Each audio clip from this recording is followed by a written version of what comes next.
Donc bienvenue à tous dans un nouvel épisode de Sacrée Rencontre, le format Grand O Petit O, où on rencontre des personnalités rémoises marquantes. Et donc aujourd'hui on a la rencontre de monsieur Christian Leroll. Est-ce que vous voulez bien vous présenter ? Donc je m'appelle Christian Leroll, je suis rémois depuis toujours. Enfin de base je suis originaire d'un petit village 15 bandes de Reims, mais j'ai toujours vécu dans le coin, fait mes études. Je suis auteur de bande dessinée. Je fais partie d'un atelier qui s'appelle Atelier 510 TTC, qui est un atelier d'auteur de bande dessinée qui existe depuis un peu plus de 30 ans sur Reims. Mon métier spécifiquement, c'est d'être coloriste de bande dessinée. Et puis je travaille en collaboration avec des scénaristes et des dessinateurs. L'atelier 510 TTC, donc un atelier d'auteur de bande dessinée. Donc il y a 6 auteurs. En tout, depuis le début, il y a eu une grosse quinzaine d'auteurs et d'autrices qui sont passés ici. C'est vrai qu'on a quand même pratiquement tout le temps eu aussi des autrices avec nous. Donc, on va commencer par Séverine aujourd'hui. Donc, Séverine Gauthier, qui est scénariste de bande dessinée, qui fait beaucoup de BD jeunesse et qui fait aussi des romans jeunesse. Depuis quelques temps, là, elle commence l'adaptation de certaines de ses BD en romans. Elle a un vrai métier à côté, elle est prof d'anglais. Chut. En fac, faut pas le dire. Ensuite, donc, il y a Benoît Blary, qui est dessinateur. Benoît qui travaille avec différents scénaristes et qui lui travaille tout à la main. Il dessine, il encre ses pages et met ses couleurs à l'aquarelle sur une feuille, voilà, à l'ancienne. Et donc c'est un très bon aquarelliste. Thomas Laboureau, donc, qui est dessinateur, illustrateur de bande dessinée, donc ça fait maintenant une bonne vingtaine d'années qu'il est auteur, donc il a fait plein de séries, plein d'albums, et il continue pour le marché franco-belge, tout ça. Bengal, donc, qui est dessinateur aussi, qui a fait des albums en France, qui a aussi, il y a longtemps, un peu bossé dans le jeu vidéo, qui aujourd'hui travaille pour le marché américain. Il travaille pour Image, un peu Marvel et DC, des couvertures et puis des séries. Luc Perdrissé, donc, qui est coloriste de bande dessinée. Son métier principal aussi dans la couleur, avec l'ordinateur. Comme on est de nombreux coloristes et que aussi on est dans un certain rythme de production, on a besoin des fois de gens qui nous font des aplats sur les pages. C'est-à-dire des aplats, des ciels, des habits, etc. Donc Luc fait beaucoup ce travail-là pour accompagner des coloristes, mais c'est un vrai métier, il en vit, il est rémunéré pour ça. Puis aussi sur quelques albums, il fait les couleurs complètes en intégrale. Et puis moi je suis Christian, coloriste de bande dessinée depuis 30 ans. Voilà. Un statut. Parce qu'on n'est ni artisan, ni profession libérale, ni intermittent, ni salarié. On est auteur.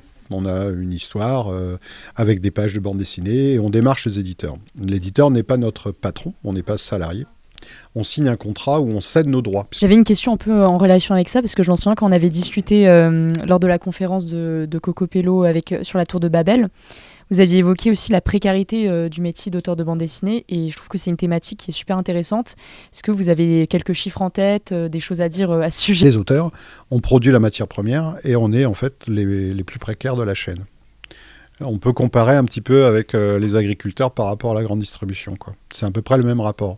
Nous, on produit la matière première et en fait, on rogne dans le système, c'est sur cette partie-là qu'on rogne le plus les marges. C'est un milieu culturel, plus ou moins, parce qu'on fait plus ou moins de la culture, de l'art, si on veut. C'est un milieu généreux, plutôt, on va dire, d'obédience humaniste, de gauche, souvent à être dans les grandes manifestations et les grands débats, puis même dans la relation à l'autre, il y a beaucoup d'auteurs qui, de toute façon, n'ont pas fait obligatoirement d'études parce que c'était pas leur truc. Pour certains, des gens qui n'ont pas fonctionné dans le système, qui refusaient d'avoir justement un patron, une hiérarchie. Et un auteur, s'il n'arrive pas à signer un projet, il n'a rien pour bouffer.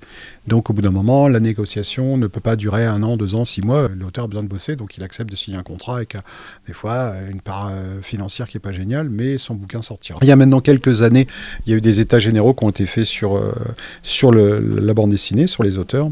Et en gros, il en sortait sur une représentativité de notre population d'auteurs que la moitié était smicard et 30% des auteurs vivaient sous le seuil de pauvreté. En travaillant régulièrement, en produisant des albums, en faisant partie des catalogues des maisons d'édition, en étant invité en festival, etc. C'est des gens qui étaient sur le marché, qui avaient déjà une carrière, etc. Et en fait, tous les mois, ils rentraient rien, pratiquement rien.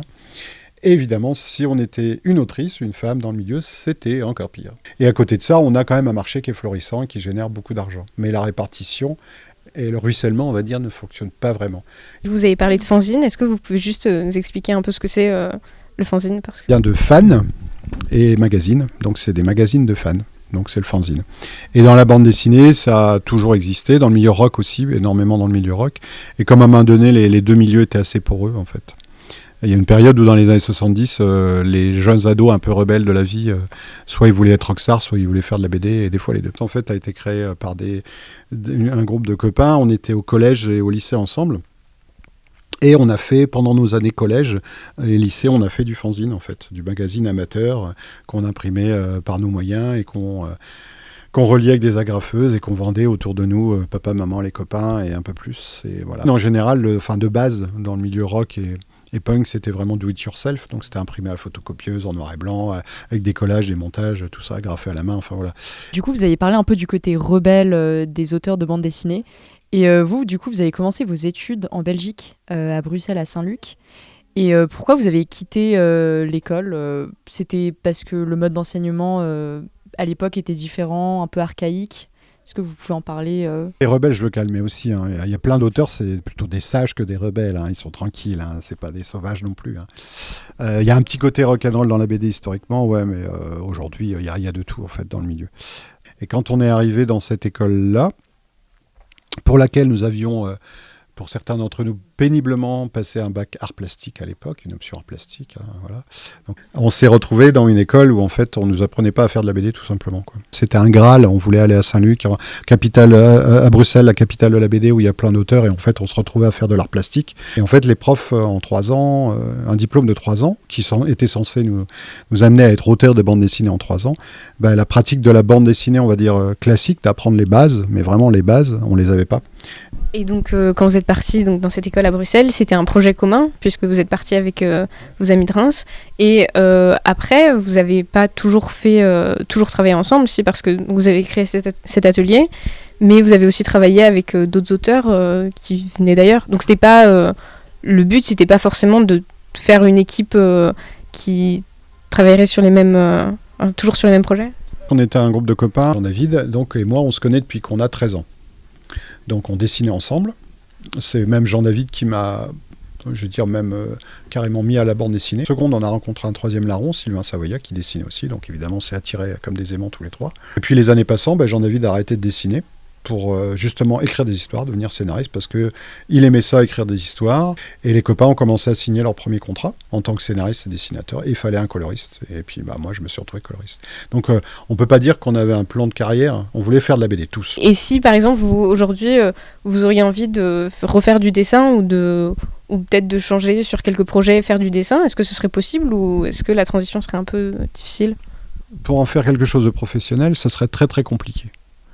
Après, moi, je dessine toujours de temps en temps, comme ça, pour le plaisir, mais pour faire des cartes de vœux, les cartes quand on part en vacances, que ma femme me demande, quoi.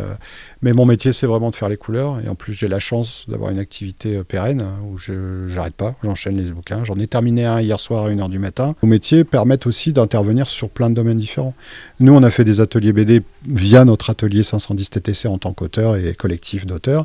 On est allé dans les EHPAD, on est allé en prison en quartier mineur majeur, on est allé formation avec des publics ados handicapés, en milieu scolaire de la maternelle jusqu'à la fac, même à Sciences Po. Enfin voilà quoi, c'est vraiment hyper large tout ce qu'on peut faire. On a monté un syndicat d'auteurs de bande dessinée qui a un peu plus d'une quinzaine d'existence. Donc il y a un comité de pilotage et moi je suis dans ce comité-là et je suis doyen du comité de pilotage. C'était plus une question sur la parité parce que vous en avez parlé il y a 2 questions. Et pourquoi vous pensez que ça a été un milieu qui a été réservé aux hommes pendant très longtemps et est-ce que vous pensez qu'aujourd'hui ça change ? La bande dessinée, elle est représentative d'une société dans laquelle elle a vécu. Donc en fait, pendant longtemps, la bande dessinée, ça a été vraiment très, très, très, on va dire aujourd'hui, on dirait genre. Il y avait une BD pour les hommes, qui était pour les jeunes garçons, les guerriers, tout ça. Il y avait une sorte de littérature pour les jeunes filles, avec peut-être quelques bandes dessinées, quelques héroïnes de bande dessinée. Mais à part Bécassine, il n'en est pas resté grand-chose. Et de toute façon, c'était aussi pour laisser les filles dans un stéréotype. Et pendant longtemps, ça a été fait par des hommes. Les femmes étaient soit cantonnées à des rôles subalternes, faire les couleurs justement, sans être créditées, sans être notées, écrire dans les bulles dans les textes. Et il y a eu quelques femmes qui ont émergé, mais très très peu en fait. Florence Estac, Brett Escher. Dans les années 80, il y avait énormément de BD, les 3/4 de la production. C'était des BD d'aventure.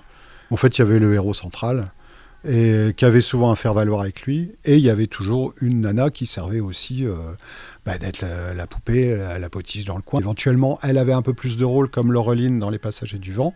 Mais Laureline, quand même, c'est une des premières héroïnes qui a permis à beaucoup d'autrices actuelles de se projeter dans la bande dessinée. Donc ça, c'était important. Mais sinon, c'était vraiment une bande dessinée de mecs. Les trucs clichés, quoi, comme dans les cinémas des années 80 américains. Et on en sort à peine. Donc, j'ai une question sur les... ça revient un peu sur les maisons d'édition, mais parce qu'aujourd'hui, c'est assez récent, on voit une émergence de BD et de ce format-là, mais qui se fait sur Internet avec les webtoons et les choses comme ça. Est-ce que vous pensez que ça pourrait permettre de rendre les auteurs un peu plus indépendants des maisons d'édition et leur permettre de mieux gagner leur vie ? En l'occurrence, ça devrait. Oui. Mais le webtoon, aujourd'hui, c'est encore plus une machine à exploiter les auteurs et les autrices. Parce qu'en fait, ils ne gagnent pas beaucoup d'argent et ils doivent avoir un rythme de boulot de dingue. Comme c'est du feuilletonnage, il faut produire toutes les semaines des pages. Et c'est vraiment crevant. Et c'est pas payé non plus des 1000 et des 100. Et en face de ça, on a un public qui est très très versatile, qui clique. Donc qui passe de l'un à l'autre. Donc si on arrive à fidéliser un public avec le feuilletonnage et que les gens reviennent, prennent un abonnement, suivent votre série, c'est un parcours du combattant énorme. La plateforme qui accueille tout ça, elle prend une grosse marge, puisque c'est elle qui met en place le truc. Donc elle prend de l'argent déjà sur tous les clics. Et après, ce qui est reversé aux auteurs, c'est vraiment pot de zob, quoi. C'est rien du tout, quoi. C'est pensé par des petites personnes très intelligentes, qui ont fait des hautes études, et qui se sont dit, là, il y a un truc à faire pour niquer les gens. Et ils le font très très bien. Mais c'est l'histoire du capitalisme, parce que ça ne reste jamais que du capitalisme. C'est ça le paradoxe de ce milieu-là. On est dans l'art, la création. On a un côté de partage, de lecture pour tous, de culture populaire, etc. Alors qu'en fait, la réalité du marché économique, c'est hyper capitaliste, c'est ultra capitaliste. Chacun d'entre nous, on vend notre travail. Donc en gros, la solidarité entre nous, on l'a parce qu'on aime bien ce que font les autres, parce qu'on aime bien la BD. On n'est pas réellement en concurrence, mais en même temps, chacun négocie pour soi. Moi, si j'ai un prix de page à temps, je discute avec des copains, des copines en festival, ils n'ont pas les mêmes prix obligatoirement. Chacun se vend. C'est vraiment de la vente. Quand je veux vraiment être grossier, je dis que c'est de la prostitution même. Parce que quelque part, on se vend vraiment au plus offrant. Donc c'est pour ça que je me lave régulièrement les cheveux, pour garder encore un petit peu un côté présentable. Non mais c'est vraiment compliqué, quoi. Et la BD, c'est vachement diversifié aussi dans les sujets. Comme je disais, moi je viens d'une BD, elle faisait 46 pages, BD de genre, western, science-fiction, humour, etc. Aujourd'hui, on parle de BD non fictionnelle, avec des personnages qui ne sont pas des créations. On va faire de la biographie, de l'autobiographie de grands personnages de l'histoire, avec un prisme, avec une relecture, etc. On va faire de la BD de reportage, embarquée, comme Cocopello par exemple, et d'autres. On va faire de la BD qui va venir de travaux vraiment actuels sur, je sais pas, les procès actuels, ou les grands personnages sur Bobigny, par exemple, le procès de Bobigny, une BD sur Gisèle Halimi, enfin voilà, des tas de choses vraiment... des BD féministes, des BD queer, vraiment engagés. On a plein de BD différentes, avec vraiment du fond dedans. Alors qu'avant, éventuellement, on créait un personnage fictionnel, on suivait les aventures de ce personnage-là, et on le mettait dans un contexte. Il y a un nouveau public qui est en train de se créer petit à petit, mais c'est long, qui va consommer une bande dessinée, qui va leur parler parce que le sujet leur parle, mais qui ne consomme pas en soi de bande dessinée. Je travaille pour une maison d'édition qui fait plein de bouquins, la collection s'appelle Les incroyables histoires de la science, de la psychologie, de la géographie, du vin, de la bière, du sexe, de la religion, de tout ce qu'on veut. Ces albums-là, c'est des gens qui n'achètent pas obligatoirement de la BD, mais qui vont tomber, ils vont chez un caviste, il y a l'incroyable histoire du vin. Ah ouais, c'est vachement bien, puis c'est en BD, c'est cool et tout. Et voilà, nous la BD, elle va pas vers le public, c'est le public qui vient vers la bande dessinée. C'est des bouquins qui sortent, super intéressants, vachement bien documentés, super bien écrits, le dessin est chouette, ça fait des chouettes ouvrages où on apprend quelque chose et on passe un vrai moment, mais manque de bol, à ce moment-là, ça rencontre pas son public, quoi, et c'est dommage. Du coup, j'avais une question qui est plus vraiment là sur le travail que vous faites tous les jours.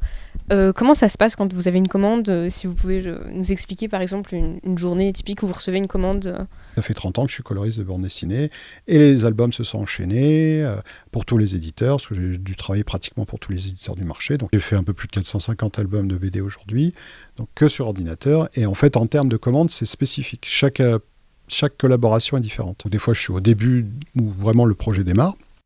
Ou des fois, l'album est pratiquement terminé en noir et blanc, et on cherche un coloriste, c'est ce que tu veux faire, et les délais, c'est ça, est-ce que tu acceptes, etc. Donc, voilà. Donc, dans une journée, moi, je peux faire une journée complète en ne travaillant que sur un album, ou je peux travailler sur 2-3 albums différents, plus faire une couverture ou une illustration qui passe par là. Et en plus, j'ai la chance d'enchaîner les albums, donc je travaille en fait, j'ai en moyenne entre 6 et 9 albums en cours en même temps. Je viens de terminer un album hier soir. Puis il y a des auteurs avec qui je travaille de manière récurrente, donc on se connaît, je connais leurs dessins, ils connaissent mes couleurs. On a un truc qui fonctionne bien, donc on a confiance et ça roule. Sur ce, c'était le 3e épisode de Sacrée Rencontre.